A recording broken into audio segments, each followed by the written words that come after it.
Olá, amigos e estudantes de teologia por todo mundo. Eu sou o professor Matheus Aiti e aqui nós estamos começando mais um vídeo do nosso canal. Não se esqueça, antes se inscreva no nosso canal, curta o vídeo, compartilhe com 5 pessoas que, assim como você, também é apaixonado por esse universo. No vídeo de hoje nós vamos estudar sobre a segunda praga, tá bom?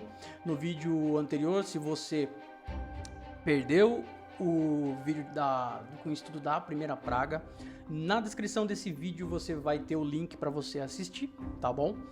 E então vamos começar o segundo vídeo da série sobre a praga das rãs. Depois dos 7 dias que acabaram a primeira praga, do vídeo anterior a gente explicou para vocês que a primeira praga durou 7 dias das águas que vertiam em sangue. Então Deus ele vai falar com Moisés para que Moisés advertisse novamente o faraó sobre a próxima praga. E aí ele vai dizer, ó, se você se recusar a libertar o meu povo, eu vou afligir todas as suas fronteiras, todas as suas terras com rãs. Essas rãs, elas vão pular dos rios, elas vão entrar nas suas casas, vão entrar nos seus quartos, vão estar nas suas camas, na casa dos seus servos e em todo o seu povo. Tá? Aonde vocês tiverem coisas do território egípcio, as rãs elas vão entrar, elas vão estar. E aí mais uma vez Moisés ele vai avisar o faraó por um período de 3 semanas. Então vamos lá. Todo dia Moisés, no período de 3 semanas, ele advertia o faraó sobre a praga. Então todo dia ele, liberta o meu povo. Se você não libertar, vai acontecer isso das rãs. Faraó, liberta o meu povo. Então durante um período de 3 semanas ele foi advertido. E mais uma vez a gente sabe que o faraó ele não deu ouvidos, tá? Aí acontece a segunda praga, óbvio, né? Ela vai ser lançada. E aí estendeu a mão, né, estendeu a mão com o bastão, e aí todas as correntes, os rios e as represas do Egito, elas produziram rãs. Então assim foi lançado, assim que foi proferido, né, a praga, os egípcios eles ficaram surpresos, eles ficaram assim incrédulos, porque a cena não deveria ser uma cena muito bonita de ver, porque dizem os estudos que de dentro do rio, ela saltou uma rã, e essa rã era uma rã muito grande, era uma rã gigantesca, era uma rã assim horrenda, vamos assim dizer, e ela avançava para o palácio do faraó, ela ia em direção ao palácio do faraó, tá bom?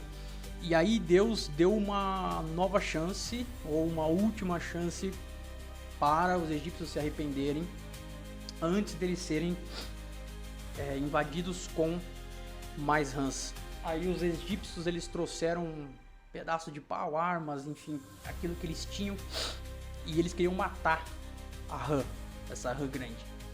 E aí em vez dessa rã ela cair morta, ela abria a boca e ela começava a soltar mais e mais rãs. Só que essas rãs menores e aquele som, né, bem peculiar das rãs.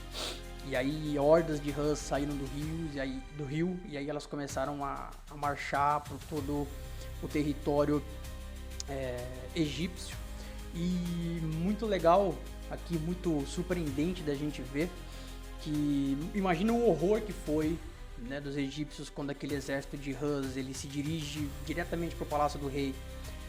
E aí o Deus fez, né, muito importante a gente ver no estudo que Deus fez com que as rãs elas visitassem primeiro o primeiro palácio do faraó, Porque já que ele tinha se tornado tão arrogante quando ele viu, né, que ele não sofreu com a primeira praga, que era do sangue, então ele foi o primeiro a ser afetado. Então as rãs, ou a rã no caso, ela foi diretamente, primeiramente, para o palácio do faraó. Então as rãs, elas entraram no palácio, aí subiram escadas, entraram nos postos particulares do rei, então aí, do faraó. O faraó estava na cama, aí as rãs saltaram em cima, enfim, foi uma coisa assim, a gente imagina a cena dessas rãs invadindo.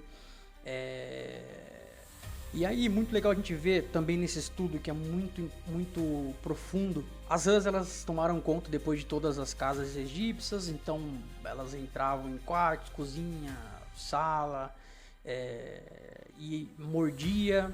É muito importante a gente frisar que elas mordiam os egípcios. A gente vai ver que uma coisa muito, muito profunda, né, nessa questão das rãs, que eu acho também nesse estudo, que eu queria partilhar com vocês, além de todo mundo, obviamente, dos egípcios, eles terem sido afetados, obviamente, com isso, tem uma coisa que é muito mais profunda, que o barulho, ele foi ensurdecedor. O barulho foi, assim, algo, imagine milhares, centenas de milhares de sapos coachando de forma incessantemente em casas, em todo o território egípcio. E o mais, assim, algo que me pega muito profundamente nisso, é que, assim, se os egípcios, eles fecharam as portas, fecharam janelas, eles se trancaram, porque quando eles viram aquela cena, como que as rãs ainda entravam dentro das casas? Como que elas ainda tinham acesso, né? Depois de ter as porque a porta está fechada, a janela está fechada, como é que a rã, ela conseguiria acessar? Então esse foi um dos milagres de Deus, que ele mudou as leis da natureza, dando à substância menor o poder dela penetrar numa coisa dura, que eram as pedras, e entrar ali na casa, nos locais onde estavam os egípcios. Porque dizem também os estudos que quando os egípcios, eles, por exemplo, eles iam assar alguma coisa no forno para eles comerem, então as rãs começavam a pular de dentro do forno, dentro da onde estava sendo feito cozidura, enfim.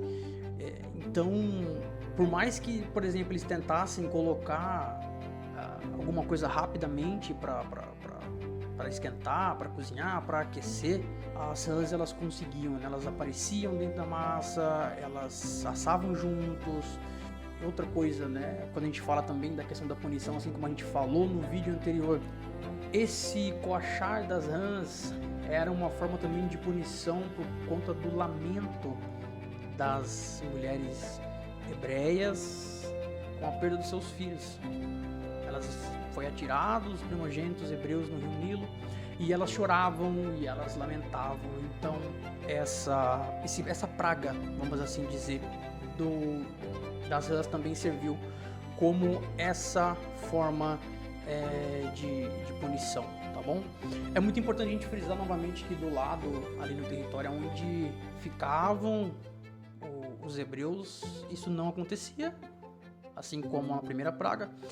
Tudo então acontecia somente com os egípcios, tá bom? Então os egípcios, pessoal, eles sofreram imensamente com a praga das rãs, tá? Nenhum único egípcio ele conseguiu se safar dessa praga. Então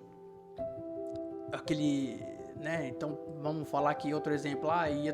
Ia tomar um gole de água, por exemplo.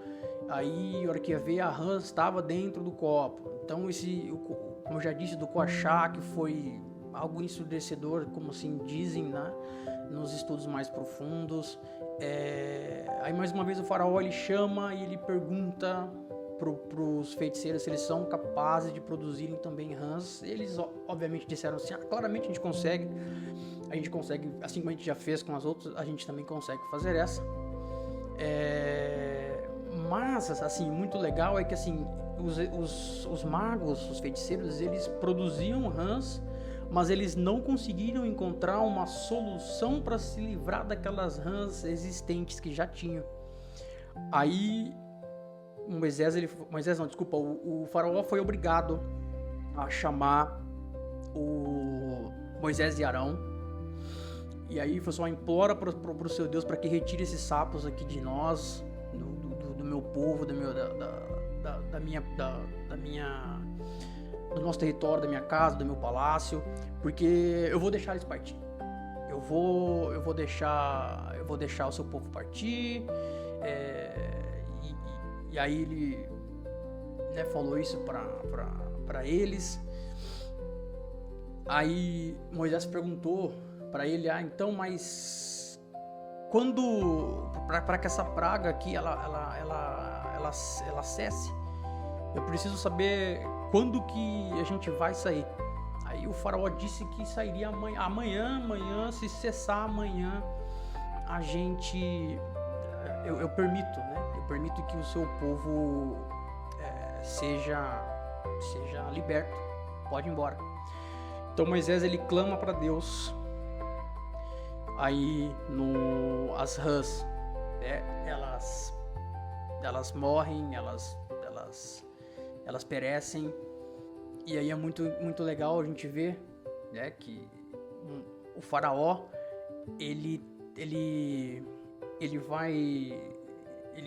tinha sido meio que assim, como é que eu vou dizer, ele tinha sido assim meio que convencido a aceitar, mas mais uma vez Deus vai endurecer o coração do faraó, tá? E ele vai mudar de ideia, ele não vai deixar com que o povo hebreu parta, tá bom? Então a gente vai ver que foi apenas uma promessa dele, não foi uma conversão sincera do faraó quando ele disse aquilo para Moisés e para Arão. Então não valeu de nada, e assim a gente vai ver que continuam as próximas pragas que a gente vai soltar nos próximos vídeos, mais curiosidades, mais estudos sobre as pragas, tá bom? Então esse é o vídeo de hoje. Não se esqueça de curtir esse vídeo, se inscreva no nosso canal, ativa o sininho para receber as notificações, compartilha com 5 pessoas que também, assim como você, é um apaixonado por esse universo da teologia, tá bom? Então a gente se vê no próximo vídeo e tchau, tchau.